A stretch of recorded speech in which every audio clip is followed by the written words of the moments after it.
Bonjour à toutes, bonjour à tous. Écoutez, cette vidéo est complètement corrélée avec la vidéo, c'est comment choisir son coach. Donc avant d'écouter cette vidéo, je vous engage à écouter la première qui est comment choisir son coach. Celle-ci étant dédiée, mais finalement pourquoi me choisir à travers les mêmes questions. Voilà. Donc je vais m'amuser à reprendre ces questions et je vais essayer de vous y répondre, tout simplement.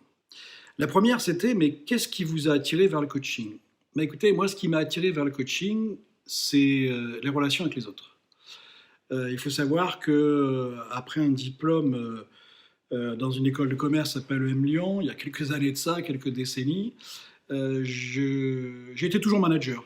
C'est simple, c'est que dès la première minute où je suis sorti de l'école, j'ai encadré des équipes d'une dizaine, d'une vingtaine de personnes, et puis des équipes plus élaborées. Bref, j'ai passé 35 ans à manager des gens avec des difficultés plus ou moins grandes, avec des équipes plus ou moins difficiles, des profils complètement différents, avec des statuts complètement différents. Moi-même, mes fonctions étaient différentes. Bref, de direction opérationnelle à direction générale, en passant par direction support.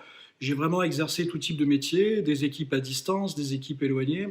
J'ai eu l'occasion effectivement de me frotter compliqué avec la CGT notamment. Enfin, j'ai eu l'occasion de m'exercer avec des types de profils très différents. Et avec toujours autant de passion et beaucoup de réussite. Et donc ce lien avec les gens m'a toujours animé, le lien commercial aussi m'a animé. Et ce qui est fait que voilà, j'ai décidé de me former au coaching. Et donc j'ai créé mon cabinet il y a 10 ans, en fin 2011, début 2012, cabinet de coaching, et puis j'ai ajouté formation et recrutement. Et c'est pour cette raison que voilà, qu'est-ce que c'est qui m'amène au coaching? C'est ça. C'est cette envie d'accompagner les autres. Et puis un deuxième item, c'est que le coaching professionnel, puisqu'il y a différents types de coach, il y a du life coaching, il y a du coaching business coaching, il y en a, voilà. Bon, moi je suis business coach, c'est-à-dire je travaille avec les entreprises. Pourquoi? Parce que je connais parfaitement le monde de l'entreprise, j'ai exercé toutes les fonctions, je viens d'en parler. J'aide beaucoup les PME parce que j'ai été dans des entreprises assez grandes, de grande envergure, et j'ai eu l'occasion de toucher à tous les sujets, ce qui fait que je pense être un bon support par rapport à des PME, à des grands groupes aussi, bien entendu, mais je pense qu'encore plus avec les PME, parce que globalement, les PME se créent sur un savoir-faire technique, sur une compétence, et très souvent, les gens qui ont à gérer des problèmes humains n'ont pas été formés, pas toujours, et avoir quelqu'un qui les aide, qui les accompagne, c'est toujours important. Voilà. Voilà ce qui fait que mon choix s'est porté sur le coaching. Alors, la deuxième question, effectivement, sur le thème, c'est est-ce qu'un coach peut vous raconter un échec qu'il a vécu? S'il ne le fait pas, c'est qu'il n'est pas honnête. Alors oui, moi j'en ai eu un, évidemment, comme tous les petits camarades. C'est qu'un jour, j'ai accompagné une équipe, un vieux monsieur, en fait, de transmission. C'était une transmission. C'était un vieux monsieur qui avait créé une équipe de transport dans le BTP, qui avait 75 ans, trois fils. Et il s'avère que, en fait, j'avais validé une mission de coaching collectif, alors qu'en réalité, c'est une coaching individuelle. Pourquoi? Parce que le grand, le monsieur, le patron, le grand boss voulait franchir le témoin. Il avait donc tendu le témoin à ses trois fils qui ne voulaient pas le prendre. En tout cas, c'était sa version. La réalité, c'est qu'il tenait le témoin tellement fort que ses fils, même avec la meilleure volonté du monde, avec le meilleur coaching du monde, ils ne pouvaient pas le prendre parce qu'il était dans cette ambiguïté qu'il voulait laisser la main à, mais en même temps sans la donner. Et que, évidemment, j'étais plutôt un jeune coach, un bébé coach, et qu'à l'époque, j'ai validé une mission de coaching collectif, alors qu'en fait, c'est une mission de coaching individuelle. J'aurais dû coacher individuellement ce monsieur, certes très compliqué à coacher, mais c'était l'option qu'il fallait que je donne, parce que le sujet, c'est pas le collectif, le sujet, c'était lui. Voilà. Donc ça, c'est un échec que j'ai encore en tête. Du coup, je me suis ultra formé sur le sujet, donc aujourd'hui, effectivement, je ne m'y prendrai pas de la même façon, mais en tout cas, pour moi, ça reste quelque chose de compliqué. Et voilà, s'ils regardent cette vidéo, j'aimerais les saluer, tout simplement. Voilà. Donc le troisième sujet, c'était quelle est la question la plus importante du coach? En tout cas, qu'est-ce qui le différencie? Alors pour moi, ça c'est très très clair. Ce qui me différencie par rapport à l'ensemble des autres coachs, c'est la passion du résultat. C'est-à-dire que vous allez trouver auprès de nombreux de coachs, on vous dira oui, mais ce qui compte, c'est le contenu et c'est pas le résultat. Ça, en fait, c'est leur filtre à eux, à savoir, c'est une posture basse, une posture d'écoute, et c'est normal qu'il en soit ainsi.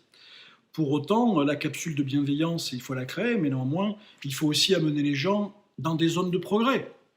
Et c'est tout ce subtil mélange de la bienveillance et de pousser les gens dans la zone dans la zone de progrès, dont certains vont être un cocon autour de vous très puissant, dont vous serez très à l'aise, mais est-ce que pour autant vous allez progresser? Donc j'essaie d'allier les deux, la bienveillance et d'amener les gens sur des zones d'effort, ce qui fait la richesse du coaching. Donc oui, pour moi, le critère fondamental de différenciation, c'est cette passion du résultat. Dès l'instant que vous me donnez vos objectifs de coaching, je les fais miens pour vous y accompagner. Une autre question, c'est qu'est-ce qui vous a le plus déstabilisé dans votre formation de coaching? Alors pour moi, c'est très simple, hein. Je vous ai dit tout à l'heure que pendant 35 ans, j'avais été manager, dans des moments aussi très compliqués, avec des situations très complexes, ou pas, voilà, en fonction de toutes les situations. La vérité, c'est que vous êtes dans une position haute quand vous êtes manager. Vous êtes le patron. Donc, vous savez, en termes de décision, une décision se prend toujours en nombre impair, et 3 est un trop grand nombre. Donc forcément, vous prenez toujours la décision. Et j'ai passé ma vie à prendre des décisions. Donc c'est pas compliqué à prendre une décision. Enfin, pour moi, en tout cas, c'est pas compliqué à prendre une décision. Et donc, du coup, cette position haute, ben, quand on se lance dans le coaching, il faut un peu la mettre sur le tapis, et il faut s'entraîner à avoir une position basse. Et j'avoue qu'au début, c'était franchement du contorsionnisme comme proposé. Aujourd'hui, cette posture s'est adoucie, évidemment, après X années de coaching, hein, 10 ans de coaching, plus de 2000 heures, certifié ICF. Donc forcément, ça a du sens.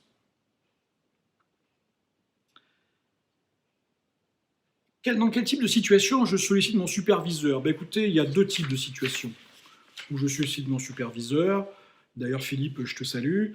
Ben voilà, donc quand je sollicite mon superviseur, c'est soit pour des problématiques clients, c'est-à-dire il y a un sujet, un os, sur lequel il y a besoin d'avoir plusieurs visions plutôt qu'une seule. Donc je me fais coacher. Je me fais coacher sur le sujet du coaching. Donc ça arrive dans certaines situations clients. Et puis des fois entre coachs, vous savez. Euh, quand on fait des... j'ai au moins 2 noms en tête, hein, voilà, dans lequel je me suis fait coacher, parce que des fois, il y a des liens qui ne sont pas vraiment des liens, puisqu'on est des experts de la relation, mais en même temps, des fois, la relation elle est un peu fake, entre guillemets. Et on se prend en jeu parce qu'on pense que la relation est sincère et réelle, mais en réalité, on n'a pas vu qu'elle était construite. Voilà. Donc, quelquefois, on peut se tromper. Et donc, ça nécessite de se faire coacher pour justement remettre un petit peu les pendules à l'heure. Voilà les 2 situations dans lesquelles je me fais coacher.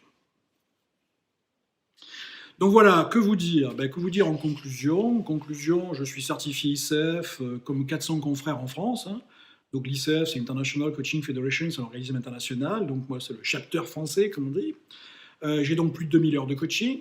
Donc je suis supervisé, j'ai des formations, Mosaïque, Orsk, et puis j'en passe les meilleurs encore. 35 ans en tant que manager, diplômé à Lyon. Voilà, je suis très centré sur le résultat. Donc du coup, voilà, c'est ça qui fait ma force en coaching. Donc écoutez, vous avez autant d'informations que moi. Il n'y a plus qu'à travailler ensemble. Donc n'hésitez pas à me contacter. Vous allez avoir tous les éléments d'information qui vont suivre. Donc n'hésitez pas à me questionner. Et puis j'aurai le plaisir de venir parler avec vous et de voir si je suis le coach qui correspond à vos attentes. Merci. Si vous avez aimé, vous cliquez, vous vous abonnez. Et sinon, à très bientôt. Au revoir.